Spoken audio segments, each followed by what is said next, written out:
Now, what is the main purpose of protocol? That's what I want to get into. What was the main So, purpose of it? so the main purpose of protocol really is for you to like get on a purpose. You Okay. know what I'm saying? For you to get on a purpose, like Okay. find your purpose. You know what I'm saying? Like I said, it's for you to set a goal for yourself and understand what exactly is required of you in order to reach that goal. Okay. Because a lot of times, what a lot of people have a bad habit of doing is saying, "I want to do this" or "I want to do that." Okay, that's fine, but do you know what it's going to take in order for you to get there? Don't just say you want to do something and not look into what is really required of you to get there. You see what I'm saying? Like mentally, physically, sacrifice wise, what do you need to do in order for you to get to this goal that you set for yourself? It'll be different if somebody else set the goal for you. You set it for yourself. That's something that you want to do. You know what I'm saying? So it's really about you just dialing in, you know what I'm saying? Locking in to what it is you really want to get accomplished. Look, welcome back to the Rob the Savage podcast. I didn't did a double feature today. So I got my brother here, man. Look, I really just met the young brother, I'd say about 2 years ago. His cousin is one of my best friends and my barber. He got his own clothing brand. I mean, he didn't bless me with a couple of his items. I didn't try to pass it out to some celebrities. I have passed out to celebrities. I want to give him the floor, man. Hey, I'm glad you came out here, bro. Thank you, says man. Good luck, man. Tell everybody who you is, man, and explain why should we get a clothing brand. All right, y'all. So my name is Karz Miller, and this is my brand Protocol. As you can see, I got it on here, man. Protocol basically represents, well, first of all, the items that I have are like tees, shorts, backpacks. As you can see, is in this one right here. And it's eventually gonna be more than just clothes, but right now that's what's selling, so that's what I'm moving with. But my brand Protocol represents you setting a goal for yourself and understanding the exact requirements in order to reach that goal. Whenever I hear the word protocol, the first thing that comes to my mind is like a procedure of some sort. So with that being said, whenever you set a goal for yourself, it's a certain protocol you have to stick to in order for it to be obtained. And that's where my term stick to the protocol comes into play. Outside of that, the brand kind of fell in my lap, really.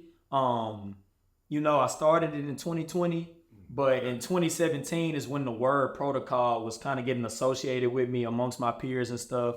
I used to take pictures of my shoes, and the caption would say protocol. You know how people used to take pictures of their shoes and it'll say KOTD, which still for kicks of the day. Yeah. I used to do that, but then one day out of nowhere, I decided to use the caption protocol. Okay. And after a while, I had friends that would kind of catch on to it, and they would do the same, and they would tag me.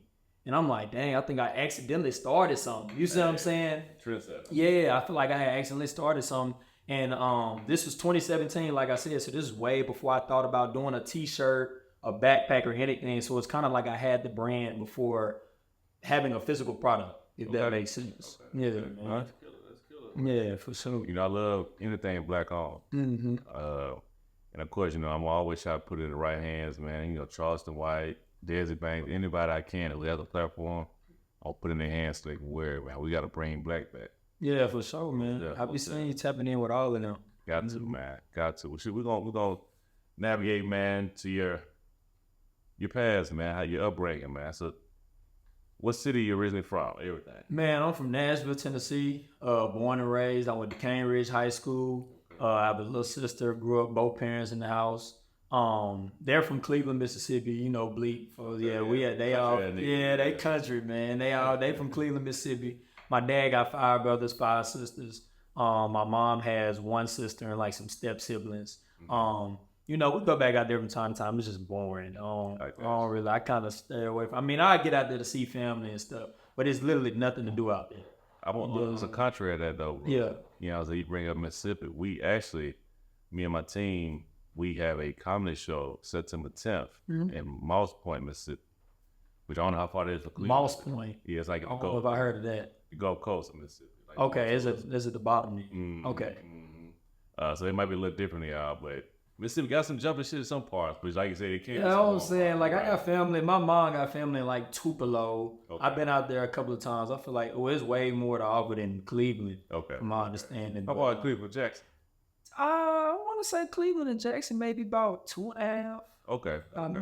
Maybe. I think I've been to Jackson maybe once. Jackson, Mississippi. I've been to Jackson one. I've been to Oxford, Mississippi, because I was been in Okay. Ole Miss. Yeah, I got a cousin that was out there at Ole Miss. Okay. Yeah. But I ain't been out there though. I ain't been to Oxford. Oh yeah, it's Yeah. white. But it's I've been to Walls, Mississippi, which ain't that far from Memphis. Okay. Somebody used to talk to out there. Of course, I've been to Tunica. Oh yeah, okay, Tunica. I think I'd have been out to Tunica too. And then I'd have been to Greenwood.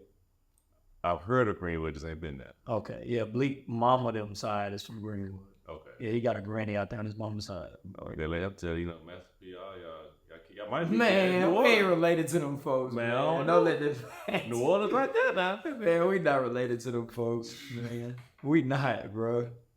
Yeah, that Bleak. Anybody with the last name Miller, he gonna quickly tell yeah. you we not related to everybody. That's true. Yeah, So, okay, man. So, Nashville, man. So, you grew up with Antioch? Antioch, went to Cane Ridge High School, played basketball, ran cross country.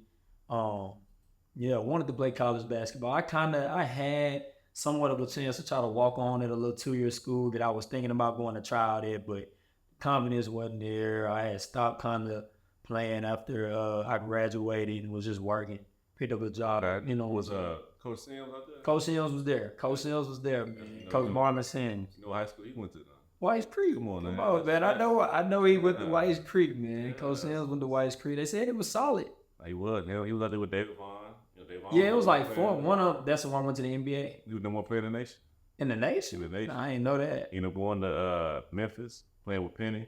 Okay. And then when Penny got drafted the first year, the next year he got drafted by the Magic too. For real? Yeah, first round. Yeah, that's solid. Now I know he had like four people that was solid with him. I think at least. Allen. Yeah. Okay. Like that. Now, did they tell me they never won a state championship? So what happened was, I think it was something along them. You had to bring that up. So yeah, I had to because they said they had went a couple times, but they didn't win. I'm gonna say this, man. I got big, deep pride in White Creek. You know what I'm saying? My older brother, the sister went there. My older cousins are one of the first class of White Creek when it opened up in 1978. We got a lot of rich history when it comes to athletes. Now to answer your question, the basketball teams, they always would go, but they win. Even that team that David Vaughn was on, that was a number 2 team in the nation. We ended up losing to a team in Tennessee. In Tennessee. Crazy. In the state championship? In the state championship, yeah. Oh, what was it? What team? I think it was Whiteville or something like that. Whiteville, something like that. Whiteville. Yeah, somewhere. I don't think I heard of them. Lost. And they had Sam was on the team, Dave Vaughn, all that. Right. And then even in recent times, myself, on football and basketball, on the basketball side, have you ever heard of Jamie Graham? He sounds familiar. He played at Vanderbilt with Gas. Oh, okay. He was a football player and basketball player. He played football and basketball? At Van, yeah. For real? In high school 2 years. So, but he was our point guard at White Creek, and we went to state. You who? I did. Okay. I wasn't as good in basketball as I was in football. Okay. But both junior senior went to the state, man, lost. All that talent. It be like this sometimes they don't ever. Now Brandon Wright was at BA. He was at BA, but he class 06 class. He was gassing, so he the class before me. Okay. When he gets them in the game and beat them, because he was like the number 1 player in the nation. Yeah, I remember them. Yeah. He finna go to the draft. So to answer your question, yeah, we always get to that point. Right. Same thing with football. Now football, my junior year, we went all the way to the way and lost. Yeah. Hillsborough. And then, but if we go back to 2018, they went always to the state championship, lost to Maryville. Okay. I've heard of them. It always happen like that, bro. Yeah. Man. But I can't say this. We might do that, but we always send niggas to the league. Hey, that's what's up, though, man. That's what it's in the long run. You know what I'm saying? That's what's up. How many people can you count on your finger? How many people y'all done sent to the league? Oh, raw in old school? You talking about NBA or NFL? You talking about both? About both. NBA wise, you got Corey Allen. And his daughter's like one of the number 1 players in the nation right now too. Corey Allen, Sims didn't go, but he could have. Odell Bradley went pro. David Vaughn, of course, went pro. Mm-hmm. A sleeper that none of us thought was gonna go pro like that, but he did. A guy named DeMonte Harper. You ever heard of him? Mm-hmm. He had shot the game-winning shot when he played for Moorhead a couple years ago. It beat, I think, Duke. It was a last minute three. He hit it. He ended up going pro. He came from White Creek. With the White Creek. He wasn't even started at White Creek. It's crazy. They just happened out of nowhere. For real? Like he was a six man, but he wasn't the starter. They ended up going pro. So that's just on the basketball side. One of them people went to TSU, didn't they? When did somebody from White Creek went to TSU? Will P did. Nah, Will P. Now, the only person who came out of White Creek that the head coach at TSU went to White Creek. Oh, okay. I know Penny went to White Creek, but I was saying I thought it was somebody who went to White Creek, Tennessee State, and then the NBA. Nah. What college did David Vaughn go to? Memphis. He went to Memphis. Okay, you told me that with Penny. Okay, the other Penny. All right, that's right. But Will Peters went to White Creek and then TSU, but he didn't get to go to the NBA. Yeah, that's it. Okay. But but on the football side, I can't even count them in my hands. We a up lot there. of y'all. We up there. Yeah, I can only imagine that. Yeah, it's. But going back, man, Antioch. Mm-hmm. How was Antioch, man? I know you're younger than me, man. So we talking about this is man. To be told, man, Antioch was cool. It's cool still to me, but I don't really remember going too many places. I'd be outside playing basketball with my friends. Summerfield neighborhood I grew up in. I know Summerfield. Yeah, wow. Yeah. Right by the Waffle House. They got right by the Waffle House. Yeah, right by the Waffle House. Yeah, man, that's all I can really remember from my childhood is going outside playing basketball. Okay. From elementary school all the way up into middle school, kind of mid-high school. I just remember going outside, hooping, we'll go to each other's houses. The neighborhood's real big. Yeah. But, you know what I'm saying? Almost everybody, all my peers, this is the cool thing, almost all my peers had basketball rims. Mm-hmm. So it's like, who house we at today? We'll go down the street to my homie Jimmy house. Mm-hmm. Next day, Jimmy, we ain't feel like going up his hill. We'll go down the street to my homie Elliot house. You know what I'm saying? So I can count maybe like 5 goals that we had to choose from. And it was all in separate parts of the neighborhood. Some of them I was kind of on the back side. Mm-hmm. A lot of them was forward, you know what I'm saying, up. So yeah, we'll just hop on a bike, drive to their house, man, ride to their house, hoop to the sun, go down. You reminded me of my time, man, cause like you being from Antioch, that even sounds wild to me. Being 34, literally 35 in October. When I was growing up, you didn't hear that of Antioch. Yeah, no. Nobody people might have lived out there, but it wasn't a thing. Like when I was growing up, you lived in Antioch, I thought you'd be rich. I could see that. I could see that. Yeah, my parents talk about how at one point people was moving. Yeah. And one day, like, and then even before that time, it was all woods and shit, country. Yeah. So like, you even saying that to see you had like a little childhood friends and all that. I'm like, Antioch must have really changed. Right. But okay, so you grew up in Summerfield. Before as you're growing up, Cane Ridge wasn't even built yet, right? So you might be go to Antioch. Cane Ridge wasn't built. I was definitely gonna be zoned to Antioch if I had still been in the house. If Cane Ridge High School wasn't built, I would have been at Antioch. And then I also would have went to, because they ended up in a Cane Ridge Elementary. I'm sorry. Okay. So for elementary school, I went to Mountain View Elementary, and then Thurgood Marshall for middle school I don't know if you heard that. Thurgood Marshall, and then Cane Ridge was built my 7th grade year. I'm getting old. Cane Ridge High School was built my 7th grade year, so I would have definitely been zoned for Antioch High School. I'm getting old, bro. It wasn't even high school out there. And Cane Ridge? No, I know it was. Bleakton. And what tripped me out, bro, that you were saying is, you didn't even mention a middle school that I thought all y'all went to. So when I think Apollo. Or JT Moore. Apollo or JT Moore. No, Apollo was kind of Antioch, I want to say. That was, it's kind of. When I played football at Antioch, I remember because so Nashville was so set up around sports. Growing up, I went to UM Park. Mm-hmm. That was a big time. Middle school had a lot of good teams. But the South Side schools, like the Antiochs, all that, it was JT Moore's or Apollo. And you didn't see not one of them. So I'm like, wow, I mean, things have changed that quick. Yeah, they have, bro. They built a lot of schools. They got a lot of elementary schools around there now. I haven't heard of any new middle schools being built or high schools now that I think about it. Really just the smaller school. But Cane Ridge is definitely the newest school in that area. And then I heard they done built like a Nolensville, or something like that. That And then it's another school they built. But Cane Ridge got to be no more than like 12 years old. I think I was like the fourth. I might have been like the fourth or fifth graduating class, maybe. That's about right. Yeah. I graduated at 15, so. Oh yeah. So you know what I'm saying. That's about right. Mm-hmm. Wow. Yeah, man. So you navigated through high school, man. Mm-hmm. When did your brand start coming to your mind? Was it high school or was you got to college? Man, it was college, and it was late college. Okay. It was 2017. Like I said, I had transferred to TSU as a junior. Modelo State. It was a two-year. I had did the Tennessee Promise. Yeah. Took advantage of the 2 years. It was the 2 free years. I'm sorry, 2 free years. My parents really ain't even give me a choice. Like when I didn't know where I was gonna go. They was like, well, you just gonna go and do this Tennessee Promise. I applied, did that, graduated with an associate degree, transferred to TSU as a junior. The actual brand thought, like for me to do physical products, came in 2020 during COVID. Okay. I was working at the West in Nashville, which is where I'm at now. But I started working there in 2017.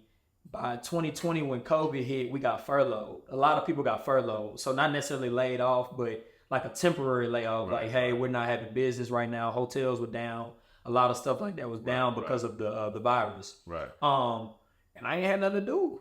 You feel me? I was just at the house. I get up in the morning, go for a jog. I was still in my parents' house. And I was on unemployment as well. You know, at one point they was sitting like, I think they was sitting like $800 a week. Or something like that. Get like 800. Yeah, we was getting like 800 a week. So me and my back to their crib, they got wooden floors. Like, what's going on? So we had funny story was I was actually in Miami when the virus got serious. Okay. I took a trip to Miami. This is like March. This is the spring after I graduated. So we was thinking the flights and stuff was gonna get canceled. They was canceling flights, doing all type of stuff. We thought we was gonna be stuck out there for a minute, but we got back grocery stores and stuff empty. You know what I'm saying? You wasn't seeing people like out and stuff because people was kind of scared of what was going on. But long story short, after it kind of settled in, you know, people, although we weren't technically supposed to or it wasn't advised, you know, we was still out. We'd go out to restaurants and stuff like that. Certain barbershops and stuff like that never closed. You know, but me and my homies, we'll just get up in the morning. We ended up buying a rim from Walmart. Because you remember, it was parks. Police wasn't letting people hoop at parks. Yeah, gyms were closed. YMCA, Planet Fitness, all those gyms and stuff was closed. So me and my homie Tyler, to this day, he wanted me to give him credit for this idea. But we all put in on a goal from Walmart, like a nice rim, and set it up in Cane Ridge Elementary paved like parking lot. I got you. And we was just hooping every day. But yeah, the brand just kind of came to my mind, man. Around that time, this was 2020. I didn't really have, you know, your mind just wandering. You know, I always tell people like, dang, I really don't know if I would have came up with this if I hadn't have been furloughed from the Westin. Because the Westin takes up a lot of my time. Now, don't get me wrong, I like what I do there. You know what I'm saying? But it just takes up a lot of time. And that little small window of me not working, I guess was all I needed to kind of come up with this brand. And you speaking on something, man, that I can say the most black millionaires, they did a stat on that the most black millionaires have came up during COVID because of idle time, utilizing the dude, your mind's just wandering. My mind was just wandering, bro. Like, I ain't have nothing to do. I was just, so I used to just, I still do exercise, but I was like exercising, if it wasn't when school was around, of course, class, and then work. So, of course, I graduated. That's one thing down. Now it's just exercise and work. Okay, now I'm not working. You mean to tell me I'm getting up in the morning, I'm still at my parents' house, I ain't paying no bills. Like, I'm just exercising. I'm just getting up in the morning, exercising, chilling with my friends. We grilling every other day. Right, you know what I'm saying? So it's just like I had a whole bunch of free time. Yeah. You know what I'm saying? And I was like, dang, bro, I feel like I need to put this in motion. You know what I'm saying? Started drawing out sketches to come up with this logo that you see right here. And when I finally came up with one, man, that I felt like was going to do it, get it done, that's what I did. Sent it off to a graphic designer. He digitized it, you know, and it was the rest of where we at right now. That's good, man. That's good. That's good. So your later years in college, then came up with the protocol. Right. And you started on protocol with it. So what's been the ups and downs with that since then? Man, it's been a lot. So starting, I guess I'll just start with the downs. The downs was me having too much excitement, and what's it's not a down, but it's like an oxymoron in itself. But it's like when I first realized that the brand is what I wanted to go with. I had the logo. I said, nah, this is gonna get off. I showed Bleak. Bleak, and which by the way, Bleak helped me heat press the very first protocol shirt.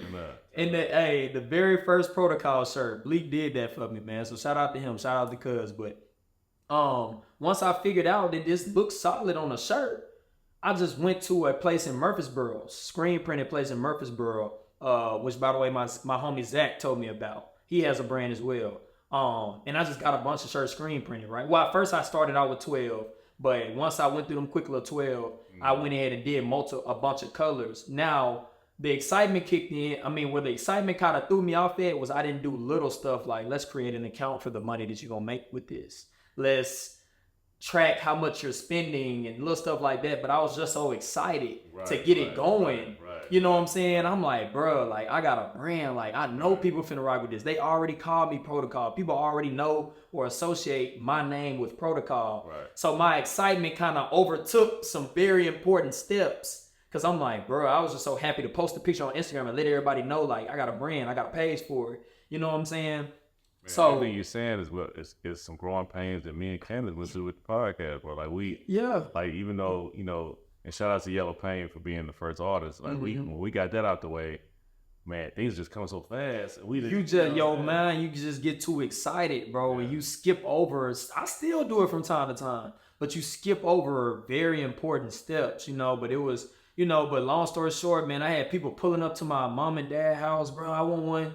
People giving me cash for them. People cash apping me for it. I ain't have no cash app for it. And I'm not leading this down to the path of saying I was just blowing the money that I was making with it. But I say that to say all the money that I made for them first set of shirts, it was intertwining with money that I do normal stuff with, that I go get gas with, that I go get a haircut with, that I go... You know what I'm saying? It's just all going into my checking account. So when I went through that batch, it was hard for me to look at my account and tell what came from what. You see what I'm saying? Like, is this from my unemployment or is this from the you know what I'm saying? Like, it was just a count with one number. So you kind of like, you don't know. That's where that organization came in with me. And it really was hard because I pride myself on being a very organized person. But like I said, that excitement just overtook me. But I know now, I got an account for it to go into. You know what I'm saying? Take that money that you just made from this batch of shirts and go do something else with it to keep, you know what I'm saying, kind of recycling it. But that was a real pain. The other one that I went through, man, was the time I did these tracksuits. So for everybody that's seen the tracksuit video, I don't know if you've seen it, but I did a skit with my boy Chevelle and my boy Jarvis on these tracksuits that I was dropping. Now I had been advertised the tracksuit and people were saying, bro, them hard, like I want one. I had people lining up talking about, bro, I see my money right now. The bam. So I had came up with this fire idea to drop a promo video, basically making it seem like my homie Chevelle and Jarvis was robbing me for the tracksuit. Almost like they were tired of waiting. The streets tired of waiting. Like, hey man, you got to come out these tracksuits sooner or later. Right now. So it was a part 1 and a part 2. I dropped part 1 to the video, and it ended with them like kidnapping me. Okay. And it said to be continued. And shout out to Justin Woolen. He went to TSU. He does the videography and stuff like that. He helped with the recording. But it ended with me being thrown in a trunk. And it's saying to be continued. So, Pete, I didn't want to drop part 2 until the tracksuits came. I dropped part 1 when the vendor in China told me that it was being shipped. So I'm like, I'll drop part 1. When the tracksuits come, I'll drop part 2. So, man, it ended up taking like 3 weeks for these tracksuits to come. I ran into all types of problems with this vendor, bro. It was just like it was miscommunication, but it was mainly on their end. You see what I'm saying? But long story short, they came in, and then when I started getting them off, I was having a problem with some of them, like with the material. Like the material inside was kind of getting a little funny, like it was thinning and stuff like that. So I had to reach out to certain people, like, hey, if you have any problems with this, let me know, and I won't hesitate to send your money back, walk the bam.